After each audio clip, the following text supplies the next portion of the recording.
అది పవన్ కళ్యాణ్ గారి నోటి నుంచి ఆ విధంగా రావడం అనేది ఒక దురదృష్టకరం. ఏదన్నా ఒక అంశం మీద ఒక క్యాబినెట్ మినిస్టర్గా మాట్లాడుతున్నప్పుడు మంచి చెడు విషయాలు ఏదన్నా ఉంటే అది క్యాబినెట్లో మాట్లాడుకోవాలి, కుటుంబంలో మాట్లాడుకోవాలి. ఇప్పుడు అన్నీ సక్రమంగా ఉండకపోవచ్చు, కొన్ని సక్రమంగా ఉండవచ్చు. కానీ ఏదన్నా పబ్లిక్లో ఆ విషయాలు మాట్లాడడం అనేది న్యాయం కాదు కదా. నీ అభిప్రాయం ఎలా ఉన్నా, మా ముఖ్యమంత్రి ఉన్నాడు, మంత్రులు ఉన్నారు, మంత్రివర్గం ఉన్నది. ఏదన్నా ఎక్కడన్నా చిన్న లోపం జరుగుతుందని మీరు భావించుకుంటే అది బయటపడి ఫలాని శాఖలో సమర్థవంతంగా పనిచేస్తలేదనే మాట అంటే అర్థం ఏంటిది?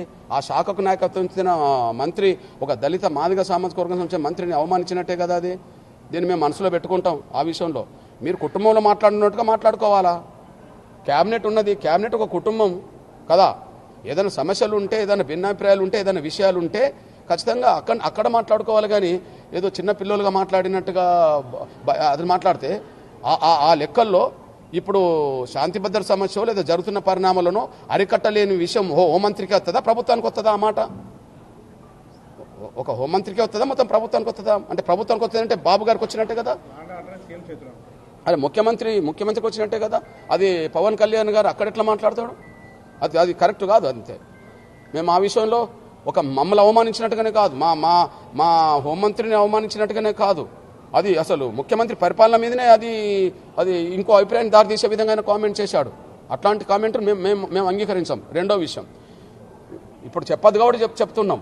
మేము ఎన్నికలకు ముందే పవన్ కళ్యాణ్ గారి మీద మాదిగ జాతి ప్రధానంగా మేము అసంతృప్తి వ్యక్తం చేశాం. ఎన్నికలకు ముందే పవన్ కళ్యాణ్ గారి మీద అసంతృప్తిని మాదిగ జాతి పరంగా మేము చర్చలు జరిపిన రోజు వ్యక్తం చేశాం. ఎందుకు వ్యక్తం చేశాం? ఈయన సామాజిక న్యాయం గురించి మాట్లాడతాడు. పవన్ కళ్యాణ్ గారు సామాజిక న్యాయం గురించి మాట్లాడతాడు. మరి సామాజిక న్యాయం అంటే అన్ని వర్గాలకు ప్రాధాన్యత ఇవ్వాలి కదా.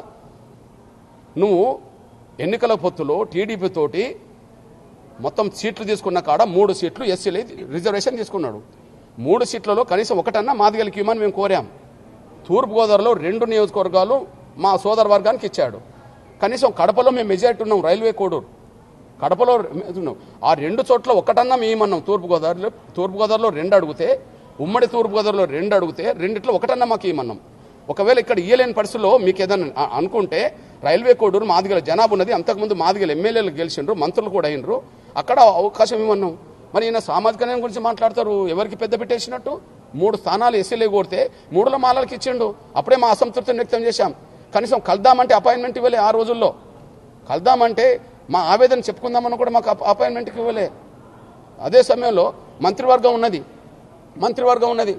నువ్వు మంత్రివర్గంలో 3 తీసుకున్నావు. నీతో పాటు 3 మంత్రులేండ్రు జనసేన తరఫున. జనసేన అంటే అందరి పార్టీ లేకపోతే 1-2 కులాల పార్టీ? అందరి పార్టీ 1-2 కులాల పార్టీ?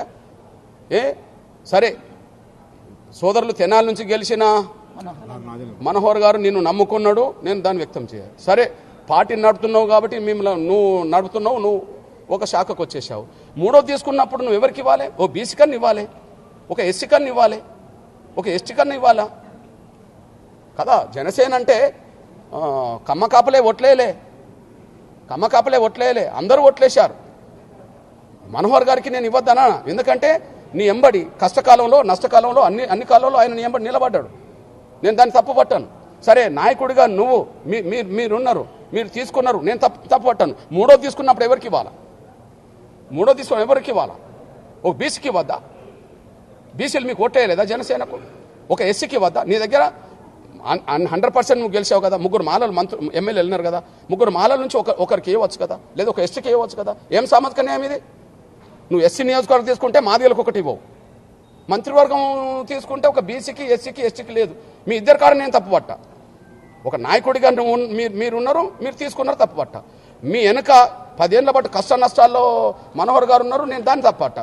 3వది తీసుకున్నప్పుడు మీరు ఎవరికి ఇవ్వాలి? ఒక బీసీ లేడా, ఒక ఎస్సీ లేడా, ఒక ఎస్టీ లేడా? ఇదేం సామాజిక న్యాయం?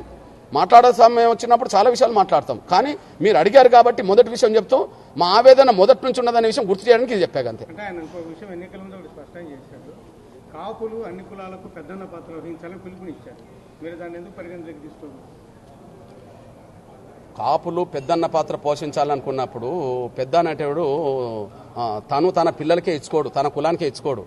అందరికీ పెద్దన్నలాగా అందరినీ దగ్గర తీసుకుంటాడు, అందరికీ అవకాశాలు ఇస్తాడు. నువ్వు ఎవరికి అవకాశం ఇచ్చావు? దళితుల కాడికి వచ్చేటప్పటికి నువ్వు ఒక వర్గానికి భయపడి మా వర్గానికి అన్యాయం చేశావు, మాదిగలకు అన్యాయం చేశావు. 3 సీట్లలో ఒకటి ఇవ్వకపోతే మాకు అన్యాయం చేసినట్టు కాదా? మంత్రివర్గంలో మీరు చెప్పండి, ఒక బీసీ ఎందుకు లేడు? బీసీలకు నువ్వు పెద్దన్నవా కాదా? ఓకే, మీరన్న ప్రకారమే మీరు కమ్మ కాపులకే పెద్దన్నవా, కాపులకే పెద్దన్నవా, అందరికి పెద్దన్నవా? అందరికి పెద్దన్నవైతే బీసీ ఎందుకు లేడు ఒక మంత్రి? ఒక ఎస్సీ ఎందుకు లేడు? ఒక ఎస్టీ ఎందుకు లేడు? అందరికి పెద్దన్న కాదు, కాపులకు పెద్దన్న కావచ్చు ఆయన. అందరికి ఎట్లా పెద్దన్న అవుతాడు? మాకైతే పెద్దన్న కాదు. ధన్యవాదాలు అన్న, మీరు అడిగారు కాబట్టి చెప్పాను బాయ్. నేను చెప్పాల్సిందైతే కాదు. మీరు అడిగే హక్కు ఉన్నది, చెప్పాల్సిన బాధ్యత మాకున్నది. మీరు అడిగే హక్కు మీకు ఉంది, చెప్పాల్సిన బాధ్యత మాకున్నది. మా ఆవేదన ఇప్పటిది కాదు ఆయన మీద.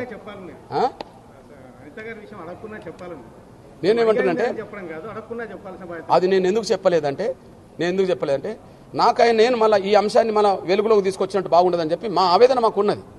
మీరు అడగడం రైట్ టైంలో అడిగారు, నేను రైట్ టైంలో చెప్పాను. వచ్చేసింది, తీవ్రమైంది.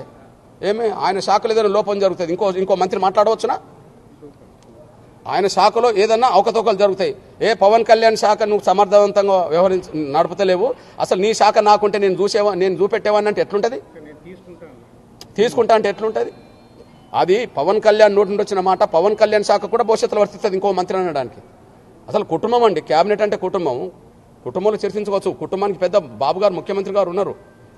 ఆయన దగ్గర ఇవన్నీ పెట్టుకోవచ్చు, ఏవైనా మాట్లాడుకుంటారు. బజార్లో చిన్నపిల్లలాగా మాట్లాడితే ఎట్లా?